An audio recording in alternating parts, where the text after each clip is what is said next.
ইরানের সাম্প্রতিক ক্ষেপণাস্ত্র হামলায় জর্ডান ও সংযুক্ত আরব আমিরাতে মোতায়েন করা মার্কিন ক্ষেপণাস্ত্র প্রতিরক্ষা ব্যবস্থা থার্ড এর রাডার ক্ষতিগ্রস্ত হয়েছে। আন্তর্জাতিক সংবাদ মাধ্যম CNN এর বরাত দিয়ে আল মাস্তার নিউজ এর চাঞ্চল্যকর তথ্য প্রকাশ করেছে। স্যাটেলাইট থেকে পাওয়ার ভয়াবহ ছবিগুলো বিশ্লেষণ করে বিশেষজ্ঞরা জানিয়েছেন, এই হামলার ফলে এই অঞ্চলের মার্কিন ও মিত্র দেশগুলোর আকাশ প্রতিরক্ষা ব্যবস্থা দুর্বল হয়ে পড়েছে। ইরানের ভয়াবহ মিসাইল হামলায় কেঁপে উঠেছে ইসরায়েল। তেল আবিব আর বেথ শেমেশ শহরে বিস্ফোরণের পর বিস্ফোরণ, কয়েকজন নিহত, আহত হয়েছেন বহু মানুষ। কিন্তু প্রশ্ন হলো, ইসরায়েলের শক্তিশালী আকাশ প্রতিরক্ষা ব্যবস্থা কোথায় গেল? আর এই হামলার পেছনে আসল কারণ?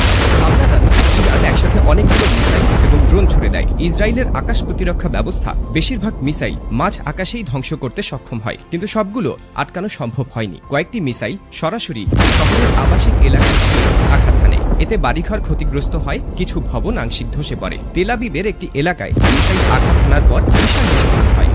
এত তাড়াতাড়ি পুরো মধ্যপ্রাচ্য জুড়ে এমন তাণ্ডবলীলা শুরু করবে ইরান, এমনটা হয়তো কল্পনাও করেনি ইসরায়েল কিংবা আমেরিকা। পুরো ঘটনা এত দ্রুত বদলে গেল যে বিশ্লেষকরা পর্যন্ত হতবাক হয়ে গেছে। ইসরায়েলের আগাম হামলার মাত্র এক ঘন্টার মধ্যে পাল্টা পদক্ষেপ নিতে শুরু করেছে, এমনটাই বিভিন্ন আন্তর্জাতিক সূত্রে উঠে এসেছে।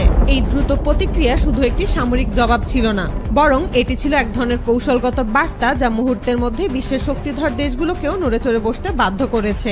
ইসরায়েল ও আমেরিকার যৌথ হুমকিকে বৃদ্ধাঙ্গুলি দেখিয়ে মধ্যপ্রাচ্যের রণক্ষেত্রে একাই দাপিয়ে বেড়াচ্ছে ইরান। তেহরানের শক্তিশালী মিসাইল হামলার মুখে এখন দিশেহারা নেতানিয়াহু আর ট্রাম্প প্রশাসন।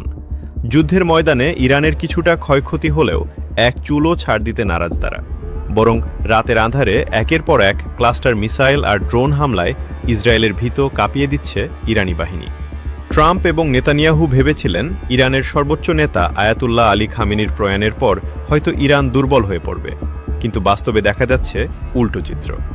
বাবার রক্তে ভেজা মাটি আর প্রিয়জনদের হারানোর শোক বুকে নিয়ে ইরানের তৃতীয় সুপ্রিম লিডার হিসেবে দায়িত্ব নিয়েছেন মুজতবা খামেনি। স্বজন হারিয়ে এই যুদ্ধ এখন আর শুধু রাজনৈতিক যুদ্ধ নয়, বরং মুজতবার ব্যক্তিগত প্রতিশোধের লড়াইয়ে পরিণত হয়েছে। গত 5 দশকে ইরাক কখনোই এমন অগ্নি পরীক্ষার মুখোমুখি হয়নি। একদিকে মুজতবার স্বজন হারানোর গভীর ক্ষত, অন্যদিকে ইসরায়েল যুক্তরাষ্ট্রের সাঁড়াশি চাপ, সব মিলিয়ে অস্তিত্বের লড়াইয়ে ইরানের নতুন সর্বোচ্চ নেতা মুজতবা খামেনি।